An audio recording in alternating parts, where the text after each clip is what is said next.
សួស្តីបងប្អូនថ្ងៃនេះខ្ញុំចេញវីដេអូប្រាប់បងប្អូនខ្លីៗងាយដល់បងប្អូនដែលគាត់ទិញសាច់មួយទឹកប្រភេទពួក digital នេះខ្ញុំមាន model D100 ប្រភេទ brand SkyC បាទ SkyC គឺ model នេះល្អមានថាមាន fan auto ក្តៅបានវិលណាបាទក្តៅវាវិលទេមានដល់2គ្រាប់បាទខាងក្រោយមានអែមមានជើងត្រូបាទមានហើយសំខាន់វាសាម្ដងបាន2គ្រាប់តែម្ដង2គ្រាប់មួយឈុតនេះគឺមានទៅមកខ្សែទាំងពីរមួយឈុតនេះគឺមានទាំងអស់តែម្ដងណាមានទាំងអស់ម្ដងហើយភ្ញៀវមកពីនេះគឺមានAT6 T plug បាទតែភ្ញៀវគាត់ចង់បានAT6 គឺខ្ញុំកែ AT6 បាទ free បាទ free តែម្ដងទៅទៀតភ្ញៀវគាត់កក់រួចហើយតែមុនកក់មុនផ្ញើទៅជូនភ្ញៀវគឺខ្ញុំតេស្តឲ្យភ្ញៀវគាត់មើលហើយបរៀនការសាកខ្លះឲ្យគាត់មើលដែរសម្រាប់ការសាកយើងទៅលើពលិសិនបាទអូខេលាបលើបន្តិចសិនវីដេអូធ្លាក់កាត់អញ្ចឹងណាអូខេធ្លាក់តិចបានឃើញណាអូខេឥឡូវយើងសាកយើងចូលoption A បាទ A បាទ A នេះ A pool A ណា pool A បាទ pool A pool B pool A យើងសាកប្រភេទពួក 3S បាទ 3S បាទ 3S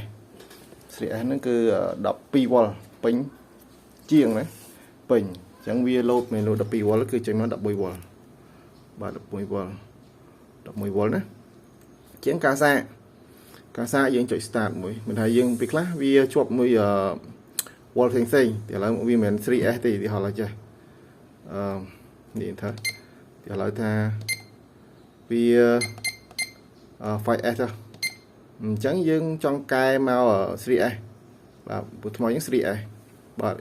Interpol ពីលោតចូលអំពែបាទអំពែរបស់យើងបាន5200 5200វាស្មើនឹង 5.2 អំពែបាទយើងចុច 5.2 អំពែមកបាទចុចយ៉ាងមកហើយយើង Enter មួយទៀតអញ្ចឹងវាបដូរពីអំពែលោតមករក volt វិញបាទ volt ឬ S បាទអញ្ចឹងយើងយក Lepo balance នៅក្នុងនោះមានច្រើនទៀតឥឡូវមុនថាឥឡូវថាយើងចុច play វាមាន option ច្រើនណាវាមាន lipo charge នេះគឺអប្រើ balance ទេមានតែអប្រើខ្សែ balance នេះទេណាគឺខ្សែ direct ពីចូលទៅម្ដងបាទនឹងសារហ្នឹងគឺហានិភ័យវាអត់ល្អទេបាទវាអាចលឿនជាង balance តែវាអត់ល្អទេបាទមាន fast charge ទៅបាច់ប្រើទេបាទ storage សម្រាប់យើងទុកថ្មលេងបានយូរមិនថាយើងជប់លេង storage ទៅ discharge មានថាយើងប្រើទៅយើងអត់បានលេងយើង discharge ចោលមានថាយើងអត់មានដ្រូនលេងឬក៏មានឡានលេង discharge ចោលខ្លះទៅដើម្បីកុំឲ្យថ្មហ្នឹងកាន់ភ្លើងខ្លាំងពេកវាអាចឆាប់ខូចសែលបាទហើយបើអស់ថ្មពេកក៏ឆាប់ខូចសែលដែរដូចគ្នាអូខេយើងមាន balance ប៉ុណ្ណឹងទៅណាវាមាន option នេះប៉ុណ្ណឹងតែនៅក្នុង Lepo មានទៀតមាន program វាទៀតណាបាទ Enter បាទចេះបងប្អូនចូលមួយទៀតវាមាន program វាណាយើងចុច stop សិនបាទ stop អូខេ stop មាន Lepo battery ចូល battery program ចូល stop ហ្នឹង battery program ណាមាន layer 4មានថាថ្មប្រភេទពួក 7.2 វ៉ុលបាទប្រែនេះពួកប្រែនេះចាស់ 3.2 វ៉ុលគឺសាកមើលបានបាទទៅមកបាទ light on ប្រភេទពួក light on ពួកនេះស្អី XEV ពួក AV ពួក lim នៃ battery CD អានេះយើងសាកជាមួយពួកអង្គុយយើងបានពួក acid អានេះក៏សាកអង្គុយបានដែរនេះ acid នេះអង្គុយបានគ្នាបាទ battery meter អូខេមានច្រើនណាស់ battery resistance អូខេបាទ system setting មានចូលបិទសលេងបិទអីលើហ្នឹងបាទ battery memory ច្រើនណាស់តែឡើងយើងចូល Lepo បានទេបាទយក Lepo អញ្ចឹងយើងចូលដល់ Lepo យើង 3S អញ្ចឹងយើងមើលសិននេះឆាច់យើងបដូរមក balance បាទគេ balance ទៅមក Interpol ចូល 5.2 វ៉ុល 5.2 អំពែទៅមកយើង Enter ទៀតយើងមកបដូរ volt បាទបូកវាពី 1S រហូតដល់ 6S 6S មក 1S វិញបាទអញ្ចឹងឡើង 2S 3S អញ្ចឹងយក 3S Enter ចែកជាប់តិចមក បាទវាលើ confirm ថាវាស្គាល់ថ្មជាមួយនឹង charger ហ្នឹងហើយ Interpol អញ្ចឹងវាពងសាដាំសាហ្នឹងទៅទី load តិចមានអំពីវា load លើនេះតិចវាសាកចូល load ពីលើនេះហើយតមកយើងចូល channel ទី2 B ណា B តែយើងមើលនេះសិន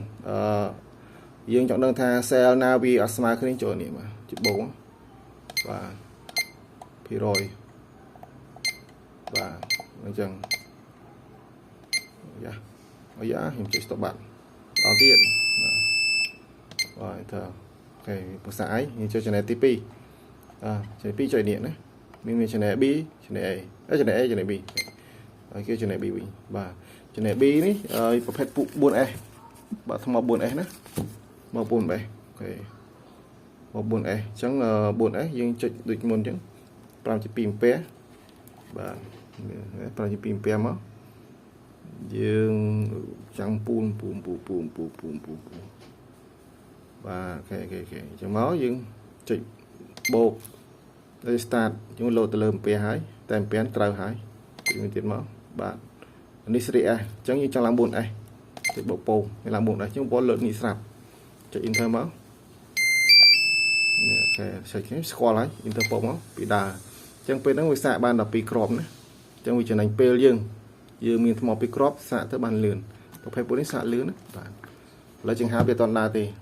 តោះសាកអីអស់ច្រើនឡើងនេះពេលក្តៅឬសលេងបាទតែជាក់វាបាត់អូតូវិញអញ្ចឹងវាជួយ save នៅការថាមពលនៅក្នុងនឹងបានច្រើនបាទវាលើលហើយមែនទេហើយអូខេឥឡូវរួចរាល់ហើយការប្រាប់ខ្លះនៃការ set up ឬក៏សាកពួក digital ចឹងអរគុណច្រើនបាទអរគុណមួយដែលបានកំងមួយទឹកតែអែម